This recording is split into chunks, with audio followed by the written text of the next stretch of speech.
కర్ర కానీ కత్తి కానీ తుపాకీ కానీ వాడరు, కనీసం వార్నింగ్ కూడా ఇవ్వరు. కానీ కోట్లాది రూపాయలు కొట్టేస్తుంటారు. అది కేవలం ఇంటర్నెట్ సహాయంతో. వాళ్ళే సైబర్ క్రిమినల్స్. సైబర్ క్రిమినల్స్ ఏ విధంగా మోసాలు చేస్తుంటారు అనే విషయం మనతో మాట్లాడడానికి సైబర్ ఏసీపీ గారు కేవీఎం ప్రసాద్ గారు ఉన్నారు. సైబర్ క్రిమినల్స్ అందరూ కూడా చదువురాని వాళ్ళు, కానీ మోసపోతున్న వాళ్ళందరూ కూడా బాగా చదువుతున్న వాళ్ళు. ఇప్పుడు మనకు సైబర్ క్రైమ్లో ఎక్యూజ్ని పట్టుకొని రికవరీ చేయడం అనేది చాలా కష్టం. ట్రెడిషనల్ క్రైమ్ తీసుకుంటే వాళ్ళు రావడం, బాడీ అఫెన్స్, కొట్టడం, బెదిరించడం రకరకాలు ఉండేవి. ఇప్పుడు ఏమీ లేకుండా కేవలం ఇంటర్నెట్ సహాయంతోనే అందిన కాడి దోచుకుంటారు. కోట్లాది రూపాయలు ఎంత వాళ్ళ ధర ఎంత వీలైతే అంత చేస్తున్నారు. ఇప్పుడు మనకి ట్రెండింగ్ సైబర్ క్రైమ్ వచ్చేసరికి నంబర్ ఆఫ్ కంప్లైంట్స్, అంటే కంప్లైంట్స్ ఎక్కువగా వస్తున్న ఫ్రాడ్ చూస్తే అడ్వర్టైజ్మెంట్ ఫ్రాడ్.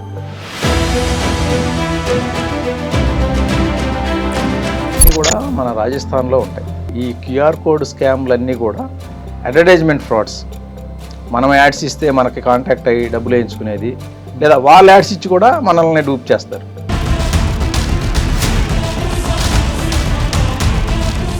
ఇప్పుడు రాజస్థాన్లో భరత్పూర్, ఆల్వార్ డిస్ట్రిక్ట్స్ ఉన్నాయి. ఆ డిస్ట్రిక్ట్స్ ఎలా ఉంటాయంటే మనం డైరెక్ట్గా విలేజ్లోకి పోయి క్రిమినల్ని పట్టుకొని రాలేము. ఆ లోకల్ పోలీసు సహకారం ఉన్నా కూడా విలేజెస్లో పోలీసులు ఎంటర్ కాలేని పరిస్థితులు కొన్ని దగ్గరలో ఉన్నాయి. మీరు అన్నట్లుగానే నా ఫోన్లో కాకుండా ఎక్కడో సిస్టంలో నేను చేశాను, మర్చిపోయాను, ఫ్రాడ్ జరిగింది. లేదు మన సిస్టమ్, మన ఫోన్ వాట్సాప్ అనేది ఇంకొక దాంట్లో అవుతుందనే విషయం మనం తెలుసుకోవడానికి అవకాశం ఉందా? అవుతుంది. మనం చెక్ చేసుకోవాలి. మన డివైస్ సెట్టింగ్స్ ఓపెన్ చేసి లింక్డ్ డివైసెస్ అని ఒక ఆప్షన్ ఉంటుంది. ఇప్పుడు ఇది సెట్టింగ్స్లో ఇక్కడ చూడండి, లింక్డ్ డివైసెస్ అని ఒకటి ఉంది. కొడితే కనుక మనకి ఇట్లా వస్తుంది. ఇక్కడ దాని మీద క్లిక్ చేస్తే లాస్ట్లో లాగౌట్ అని ఒకటి వస్తుంది ఆప్షన్. ఈ లాగౌట్ కొట్టేసిన, లాగౌట్ కొడితే కనుక అది లాగౌట్ అయిపోయింది.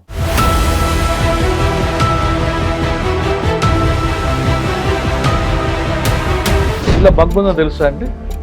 యాంటీవైరస్, పర్చేజ్డ్ వర్షన్ యాంటీవైరస్ ఉంటే అది చెప్తుంది. లేదు మనది సీడాక్ వాళ్ళది ఎంకవచ్ అని ఒకటి ఉంది. ఎంకవచ్ యాప్ కూడా మంచి యాంటీవైరస్ లాగా పనిచేస్తుంది. చేసిన వాళ్ళందరూ కూడా బిలో ఇంటర్మీడియట్ 10th క్లాస్ కనిపిస్తున్నారు. విక్టిమ్స్ అందరూ కూడా హైలీ ఎడ్యుకేటెడ్ కనిపిస్తున్నారు. రెగ్యులర్గా ఆన్లైన్ ఉంటారు, బాగా చదువుకున్న వాళ్ళు. అసలు ఆ వేరియేషన్ ఎందుకు వస్తుందండి? దీనికి అసలు సైబర్ క్రైమ్కి మెయిన్ 2 ఇష్యూలు. ఒకటి అవేర్నెస్ లేకపోవటం, రెండోది అత్యాశ. ఆశ ఉన్నంత కాలం ఈ సైబర్ ఫ్రాడ్స్ ఆగవు. అవగాహన లేకపోతే కూడా అయ్యే అవకాశాలు ఉంటాయి.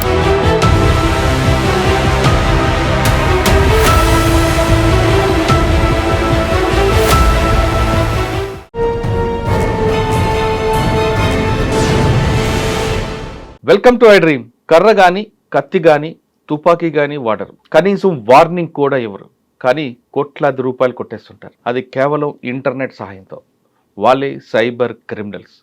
సైబర్ క్రిమినల్స్ ఎలా వాడుతుంటారు, ఏ విధంగా మోసాలు చేస్తుంటారు అనే విషయం మనతో మాట్లాడడానికి సైబర్ ఏసీపీ గారు కేవీఎం ప్రసాద్ గారు ఉన్నారు. ఆయన అడిగి ఈ విషయంపై చాలా క్షుణ్ణంగా, చాలా నీట్గా తెలుసుకోండి. అసలు మీరు ఎంత దారుణంగా మోసపోతారనే విషయాన్ని ఆయన చెప్తుంటారు. సైబర్ క్రిమినల్స్ అందరూ కూడా చదువురాని వాళ్ళు, కానీ మోసపోతున్న వాళ్ళందరూ కూడా బాగా చదువుతున్న వాళ్ళు. ఈ వ్యత్యాసం ఏంటి అనే విషయం సార్ని అడుగుతుంది. సార్ నమస్తే అండి. నమస్తే సార్. నాకు చెప్తున్నట్లు గతంలో మనం ట్రెడిషనల్ క్రైమ్ తీసుకుంటే వాళ్ళు రావడం, బాడీ అఫెన్స్, కొట్టడం, బెదిరించడం రకరకాలు ఉండేవి. ఇప్పుడు ఏమీ లేకుండా కేవలం ఇంటర్నెట్ సహాయంతోనే అందిన కాడి దోచుకుంటారు. కోట్లాది రూపాయలు ఎంత వాళ్ళ ధర ఎంత వీలైతే అంత చేస్తున్నారు. సార్, మీరు పట్టుకున్న వాళ్ళు అందరిని చూస్తుంటే వాళ్ళందరూ కూడా బిలో ఇంటర్మీడియట్ ఉంటారు. కంప్లైంట్ అంతా కూడా హైలీ ఎడ్యుకేటెడ్ ఉంటారు. అంటే ఇంత చదువుకున్న వాళ్ళు కూడా అటువంటి విషయాలు మోసపోవడానికి కారణం ఏంటి? సైబర్ క్రైమ్లో తెలంగాణ పోలీసు కానీ అన్ని స్టేట్ పోలీసులు కూడా బాగా అవేర్నెస్ తీసుకొస్తుంది. ఇక మీడియా కానీ పోలీసు కానీ ఇంత అవేర్నెస్ క్యాంపులు నడుస్తున్నా ఇంకా ఎలా మోసపోతుంటారు? ఈ 2 విషయాలు చెప్పే ముందు, ఇప్పుడు తెలంగాణలో ఎక్కువ ట్రెడిషనల్ క్రైమ్ ఏముంది? ట్రెడిషనల్ క్రైమ్ అంటే ట్రెండింగ్లో ఉన్న సైబర్ క్రైమ్. ఇప్పుడు మనకి ట్రెండింగ్ సైబర్ క్రైమ్ వచ్చేసరికి నంబర్ ఆఫ్ కంప్లైంట్స్, అంటే కంప్లైంట్స్ ఎక్కువగా వస్తున్న ఫ్రాడ్ చూస్తే అడ్వర్టైజ్మెంట్ ఫ్రాడ్. దీంట్లో ఏంటంటే క్రిమినల్స్ మనం అడ్వర్టైజ్ చేసినా, లేదు వాళ్ళు అడ్వర్టైజ్మెంట్ చేసిన. అంటే ఇప్పుడు రీసెంట్గా ఒక లేడీ ఆమె ఫ్లాట్ రెంట్కి ఇవ్వాలని చెప్పి, ఆమె ఫ్లాట్ గుంటూరులో ఉంటుంది, రెంట్కి ఇవ్వాలని చెప్పి ఓఎల్ఎక్స్లో యాడ్ ఇచ్చింది. యాడ్ ఇస్తే ఓఎల్ఎక్స్ ఈ క్విక్కర్ వీటిలో ఏంటంటే ఫ్రీ యాడ్స్ తీసుకోవచ్చు మనం. యాడ్ ఇస్తే అది చూసిన ఎవరైనా సరే ఆమె ఫ్లాట్ అద్దెకి తీసుకోవాలనుకునే వాళ్ళు కాల్ చేస్తారు. నేను ఫోన్ నెంబర్ ఇచ్చింది, ఫోన్ చేసి ఒక అతను కాల్ చేశాడు. కాల్ చేసి మీ ఫ్లాట్ బాగా నచ్చేసింది, ఎందుకంటే మీ ఫొటోస్ అన్నీ అప్లోడ్ చేసింది. ఫ్లాట్ని డిస్క్రైబ్ చేస్తూ మా ఫ్లాట్ ఎట్లా ఉంటుంది అని చెప్పి డిస్క్రిప్షన్లో ఫొటోస్ చేసి పెట్టింది. అంటే నేను మిలిటరీలో పనిచేస్తున్నా, అందువల్ల వచ్చి పర్సనల్గా చూడటం కుదరలేదు, కానీ ఫొటోస్ చూసి నేను చాలా అట్రాక్ట్ అయిపోయాను. నేను ఇంక మళ్ళీ ఫిజికల్గా చూడటం అనేది అవ్వదు, నాకు దూరంగా ఉన్నా, నాకు ట్రాన్స్ఫర్ అయింది, ట్రాన్స్ఫర్ మీద వస్తున్నాను, కాబట్టి ముందు అడ్వాన్స్ కట్టేస్తా, ఎందుకంటే నేను అడ్వాన్స్ ఇవ్వకపోతే మళ్ళీ మీరు వేరే వాళ్ళకి ఇచ్చేస్తారు, అందువల్ల అడ్వాన్స్ కట్టేస్తా, రెంట్ ఎంత చెప్పండి అన్నాడు. అంటే ఏమి 13,000 2 months అడ్వాన్స్ ఇవ్వాలి అన్నది. సరే ఇప్పుడే పే చేసేస్తున్నాను, నేను ఒక క్యూఆర్ కోడ్ పంపిస్తా, ఆ క్యూఆర్ కోడ్ మీరు స్కాన్ చేస్తే మీకు వచ్చేస్తాయి 26,000 అన్నాడు. ఒక క్యూఆర్ కోడ్ పంపించాడు. పంపిస్తే ఈమె స్కాన్ చేసింది. స్కాన్ చేసిన తర్వాత ఈమె పిన్ అడుగుతుంది. ఈమె పిన్ అడిగితే ప్రొసీడ్ టు పే అనే ఆప్షన్ ఒకటి వచ్చింది, అది కొట్టిన తర్వాత పిన్ అడిగింది. ఆమె పిన్ కొట్టేసింది. పిన్ కొట్టేస్తే రిసీవ్ చేసుకోవాల్సింది బదులు ఈమె అకౌంట్లో డబ్బులు వెళ్ళిపోయినాయి. ఇదేంటి ఇట్లా నా అకౌంట్లో డబ్బులు వెళ్ళిపోయినాయి అని చెప్పి మళ్ళీ కాల్ చేసింది. ఏంటండి ఇట్లా నాకు మీరు డబ్బులు పంపిస్తున్నారు, నా అకౌంట్లో నుంచి వెళ్ళిపోయినాయి అంటే, లేదు ఇది టెక్నికల్ గ్లిచ్ ఉంది, నేను మళ్ళీ పంపిస్తున్నాను, ఎందుకంటే ఇప్పుడు మీరు పోయిన 26 మళ్ళీ ఇంకొక 26 యాడ్ చేసి 52 పంపిస్తున్నా, ఇది స్కాన్ చేయండి అన్నాడు. సార్ క్యూఆర్ కోడ్ పంపితే మన డబ్బులు పోతాయనే విషయం ఆవిడకి అవగాహన లేదు. ఎందుకంటే మనం మార్కెట్లోకి పోయి చాలాసార్లు క్యూఆర్ కోడ్లు స్కాన్ చేసి పే చేస్తుంటాం, కానీ మనకు రావాల్సినప్పుడు ఎప్పుడు కూడా మనం ఏమి స్కాన్ చేయకుండానే వస్తున్నాయి అనేది మర్చిపోతున్నారు. మనకు ఎవరైనా డబ్బులు పంపితే మనం ఏం స్కాన్ చేయడంలా, ఆటోమేటిక్గా వస్తున్నాయి, మనకు ఒక పాపప్ వస్తుంది, you received so and so money from so and so అని చెప్పి. కానీ వీళ్ళు అది ఇక్కడ వచ్చేసరికి మర్చిపోతున్నారు. ఆయన డబ్బులు పంపిస్తాను అంటే ఆయన చెప్పిన ఇన్స్ట్రక్షన్స్ ఫాలో అవుతున్నారు తప్ప, అరే క్యూఆర్ కోడ్లో నేను మార్కెట్లోకి పోయి అన్నీ మేము కూరగాయలు కొనేటప్పుడు కూడా క్యూఆర్ కోడ్ స్కాన్ చేసి పే చేస్తున్నాను కదా, ఇప్పుడు మరి ఈయన క్యూఆర్ కోడ్ స్కాన్ చేస్తే నేను పే చేస్తాను కదా, ఆయన నాకు పే చేయాలంటే క్యూఆర్ కోడ్ ఎందుకనే ఆలోచన రావడంలే. ఈమె మళ్ళీ 52,000 పంపితే అది కూడా స్కాన్ చేసింది, మళ్ళీ 52,000 పోయినాయి. అదేంటి మళ్ళీ పోయినాయి అంటే, మీరు స్కానింగ్ తప్పు చేసినారు, మళ్ళీ ఇంకొకసారి చేయండి అని మళ్ళీ అట్లా 4.5 lakh వరకు క్యూఆర్ కోడ్ స్కాన్ చేపిస్తూనే పోయాడు. ఈమె ఆయన చెప్పిన మాటలు ఏంటుందే తప్ప ఆమె సొంత బ్రెయిన్ అనేది అసలు యూజ్ చేయడం, అంటే ఇంట్లో వాళ్ళకి అడగడం కూడా ఏం లేదు. 4.5 lakh పోయిన తర్వాత అప్పుడు ఇదంతా ఏదో ప్రాబ్లంగా ఉందండి, దానివల్ల ఏదో మొత్తానికి మిస్టేక్ అయ్యి మీ డబ్బులు వెళ్ళిపోయినాయి, ఇవి రిఫండ్ ఇవ్వాలి అంటే నేను ఒక ప్రాసెస్ చేయాల్సి ఉంటుంది, ఆ రిఫండ్ కోసం మళ్ళీ మీరు పేమెంట్ చేయాలని చెప్పేసి టోటల్ 10 lakhs చేశాడు. 10 lakhs అయిన తర్వాత వాడికి ఎందుకో మరి 10 lakhs అయిన తర్వాత కూడా వదలబుద్ధి కాలే. ఒక పని చేయండి, లాస్ట్లో ఒక 2 lakhs ఈమె దగ్గర అకౌంట్లో డబ్బులన్నీ అయిపోయినాయి, నా అకౌంట్లో డబ్బు లేవు బాబు అంటే, ఒక పని చేయండి, ఎందుకంటే ఒక 2 lakhs మీ ఫ్రెండ్ ఎవరి దగ్గరైనా అప్పు తీసుకోండి, ఎందుకంటే మళ్ళీ మీకు 2 lakhs కడితే కనుక 12 lakhs వచ్చేస్తాయి, ఈ 2+ పోయిన 10 మొత్తం కలిపి 12 lakhs వస్తాయి, ఎందుకు మిస్ చేసుకుంటారు, ఈ 2 lakhs కదా, ఒక్క 2 lakhs కట్టేస్తే 12 lakhs వచ్చేస్తాయి, ప్లీజ్ ఎవరితో ఉన్న అప్పు తీసుకొని కట్టేయండి అంటే, అది కూడా నమ్మేసింది ఆమె.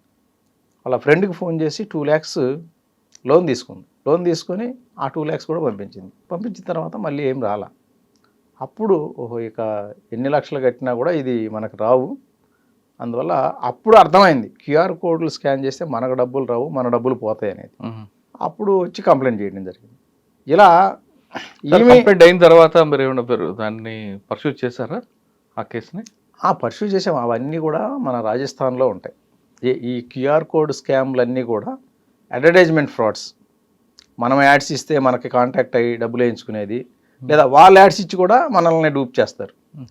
ఇవన్నీ కూడా మ్యాక్సిమం, అంటే ఇప్పుడు మీరు చెప్పిన దాంట్లో మనం యాడ్ ఇచ్చి మనం పడ్డాం ఉచ్చులో, కానీ వాళ్ళు యాడ్ ఇచ్చి ఎలా పడదాం మనం? వాళ్ళు యాడ్ ఇచ్చి ఎలా పడతారంటే వాళ్ళు ఒక కారు పెడతారు.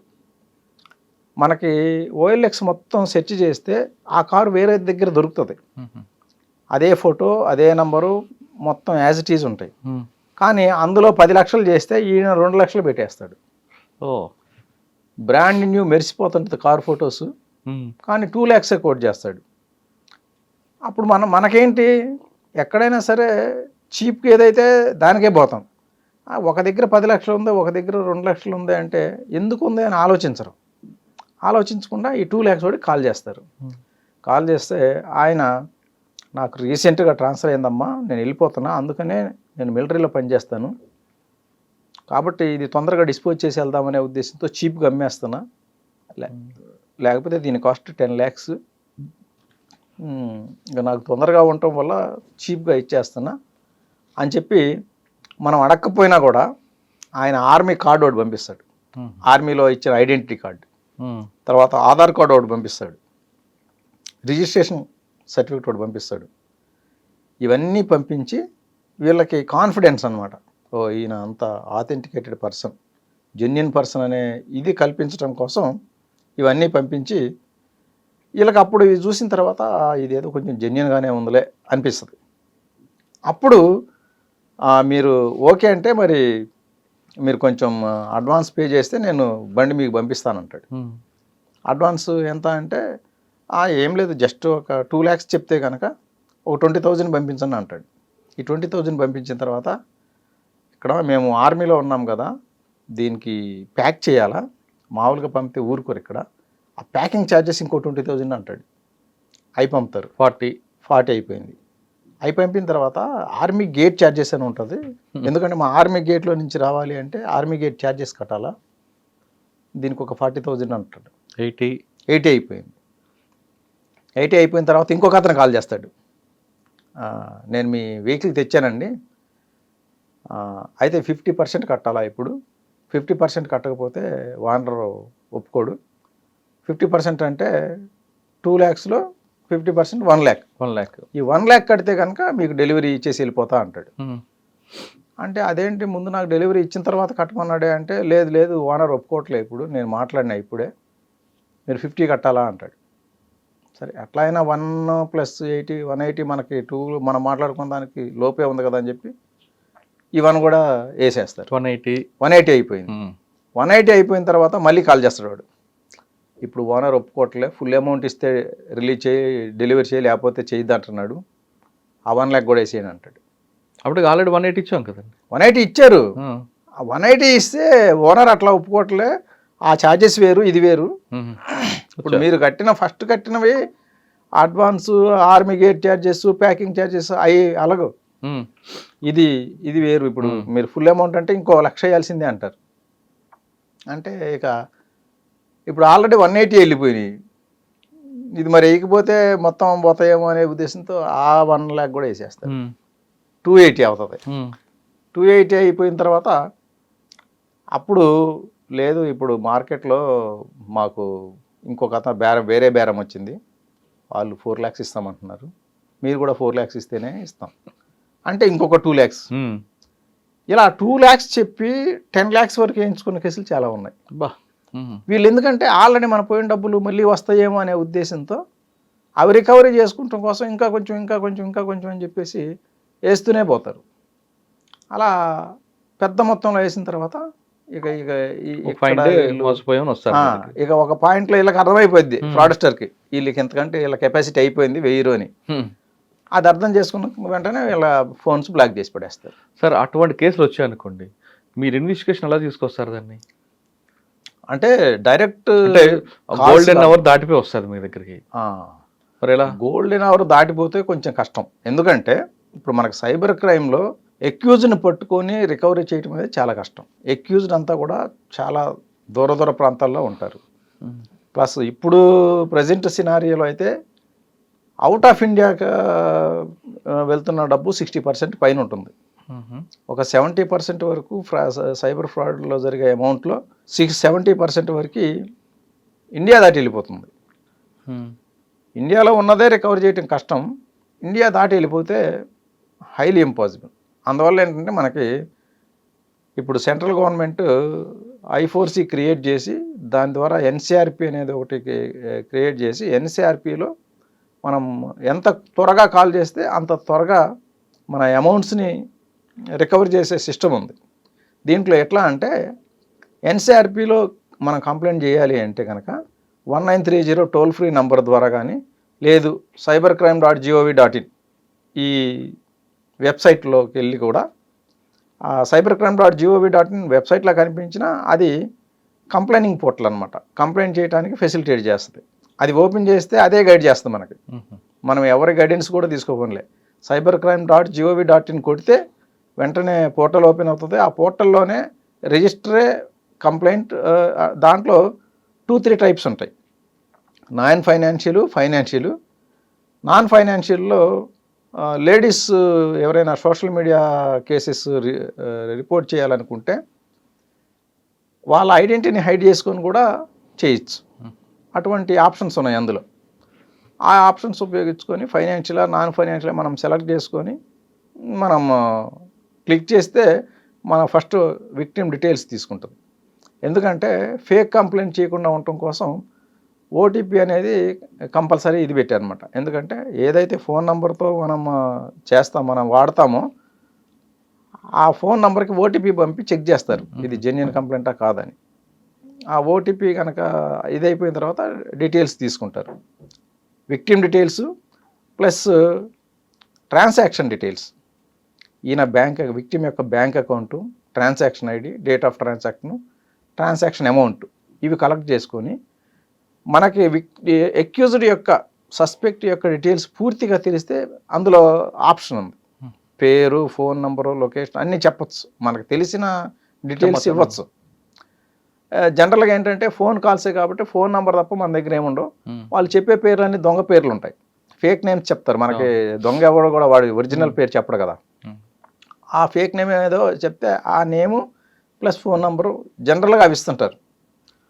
అవి ఇచ్చి మనం దీంట్లో ఏంటంటే మనం ఎవిడెన్స్ దీనికి ట్రాన్సాక్షన్ యొక్క డీటెయిల్స్ ఒక స్క్రీన్ షాట్ తీసి అవి అప్లోడ్ చేయాల్సి ఉంటుంది. అలాగే Aadhaar card of the complainant. Sir Aadhaar card OTP కూడా వస్తుంది కదండి, ఎందుకు? ఆధార్ కార్డుకి ఓటీపీ ఏం అడుగుతారట? ఆధార్ కార్డుకి ఏం ఓటీపీ రాదు. ఆధార్ కార్డు అప్లోడ్ చేయాలి.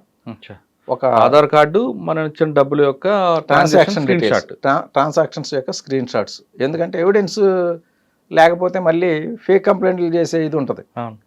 అందుకని ట్రాన్సాక్షన్ డీటెయిల్స్ మెన్షన్ చేసి ఆ ట్రాన్సాక్షన్ డీటెయిల్స్ ఏవైతే ఉన్నాయో అవి మన ఫోన్ నుంచి అయినట్లుగా ఒక స్క్రీన్ షాట్ పెట్టాలి.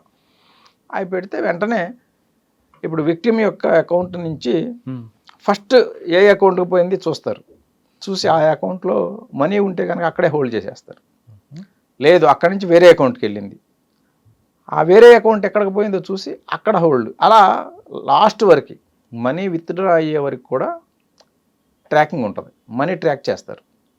ఎక్కడ ఉంటే అక్కడ హోల్డ్, లేకపోతే ఫర్దర్ ఎక్కడికి పోయిందో చూస్తారు. డ్రా అయిపోతే కనుక విత్డ్రా డీటెయిల్స్ ఇస్తారు.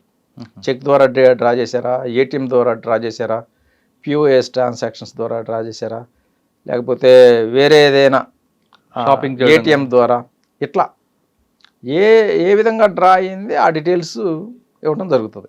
ఇప్పుడు మనకు దాదాపు ఇండియాలో ఉన్న అన్ని బ్యాంక్స్ కూడా ఈ పోర్టల్లో ఎన్లిస్ట్ అయ్యి ఉన్నాయి, ఆన్బోర్డ్ అయినాయి.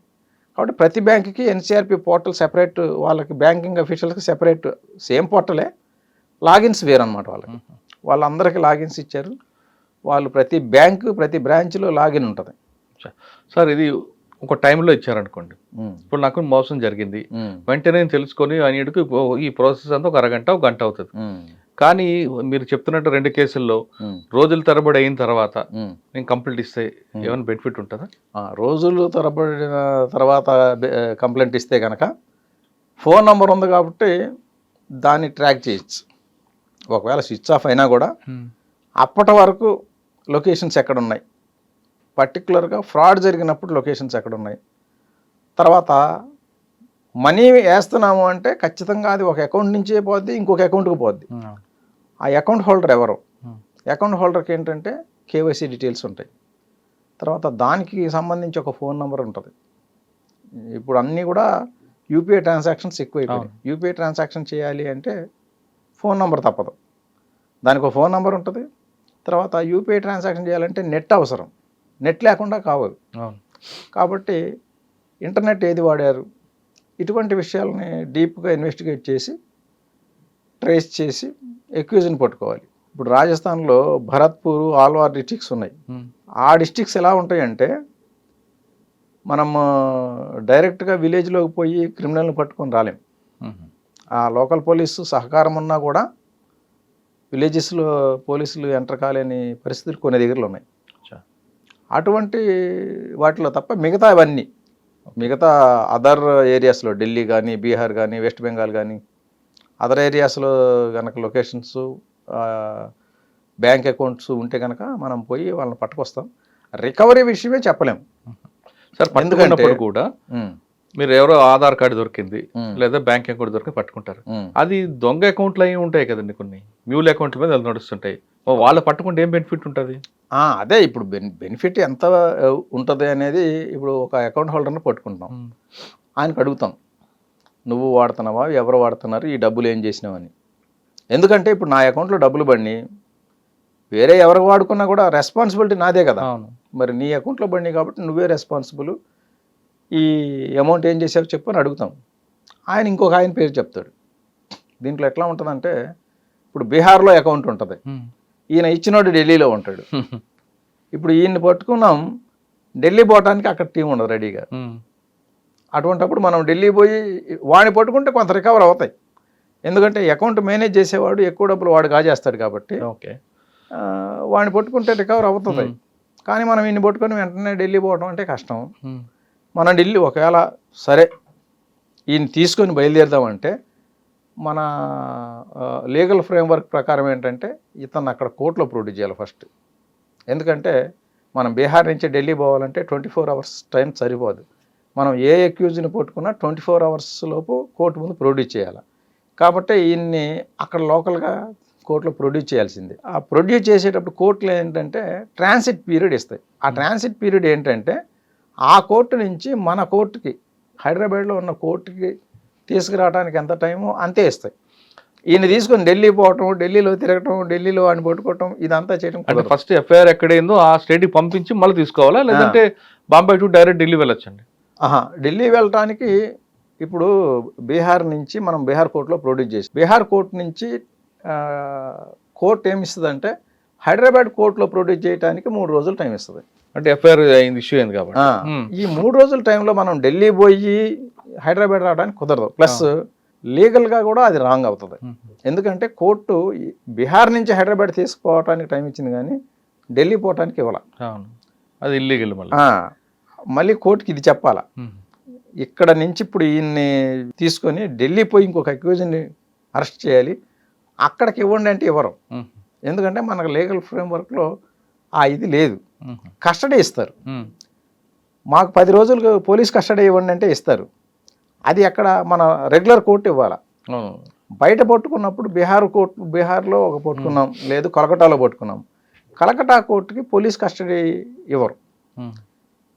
పోలీస్ కస్టడీ ఏంటంటే అక్కడ లోకల్గా ఏదైనా ఇన్వెస్టిగేషన్ పెండింగ్ ఉందో ఇవ్వమంటే ఇస్తారు తప్ప, ఇట్లా మేము ఢిల్లీ పోవాలి దానికి ఇంకొక అక్యూజ్ని పట్టుకోవాలి దానికి 5 రోజులు పట్టుద్ది అంటే, ఒకవేళ ఢిల్లీ పోవటానికి పర్మిషన్ ఇస్తే ఈ అక్యూజ్ని పట్టుకున్నాక రెండో అక్యూజ్ని మళ్ళీ కలకటా రావాల్సి వస్తుంది. పట్టుకొచ్చాము ఆ అక్యూజ్ని. కాబట్టి ఇప్పుడు ఇక్కడి నుంచి మళ్ళీ హైదరాబాద్ పోవడానికి మాకు టైం ఇవ్వండి అని చెప్పి మళ్ళీ అడగాల. ఈ గ్యాప్లో ఎక్యూజ్డ్ రకరకాల వేషాలు వేయచ్చు, చాలా చేయొచ్చు కదా. ఇప్పుడు అదే, ఇప్పుడు ఎక్యూజ్డ్ మనకు దగ్గర నుంచి ఏంటంటే వాడి మైండ్ ఎట్లా చేంజ్ అవుతుంది, వాడి మనసులో ఏం ఆలోచించుకుంటాడు, మనల్ని ఎట్లా ఇబ్బంది పెడతాడు, ఈ క్వశ్చన్స్ వస్తాయి. అందువల్ల ఏంటంటే ఎప్పుడైనా సరే మనం ఏ ప్లేస్లో పట్టుకుంటే ఆ ప్లేస్లో ఉన్న కోర్టులో ప్రొడ్యూస్ చేసి అక్కడ నుంచి డైరెక్ట్ హైదరాబాద్కి ట్రాన్సిట్ తీసుకొని తెచ్చి ఇక్కడ ప్రొడ్యూస్ చేసేస్తాం. ఓకే. వీడు చెప్పిన వివరాలను బట్టి ఒక టీం ఢిల్లీ పోయి ఆ ఢిల్లీ పోయిన టీము అక్కడ ఇన్వెస్టిగేట్ చేసి మళ్ళీ మనం సొంతంగా పట్టుకోవాల్సిందే, వీడి సహాయం లేకుండా పట్టుకోవాలి. మనకేంటంటే సహజంగా వీడిని పట్టుకోగలిగిన వాడికి తెలిసిపోతుంది. ఎవరో రిలేటివ్స్ ఊర్లో ఉండేవాళ్ళు చెప్తారు కదా. పట్టుకున్నారంటే అరే వాడు పట్టుకున్నారనేది చెప్తారు వాడికి. వాడు అలర్ట్ అయ్యి మనం పోయేలోపు వాడు ఫోన్ స్విచ్ ఆఫ్ చేసుకుంటాడు. ఇటువంటి ఇష్యూస్ ఉంటాయి.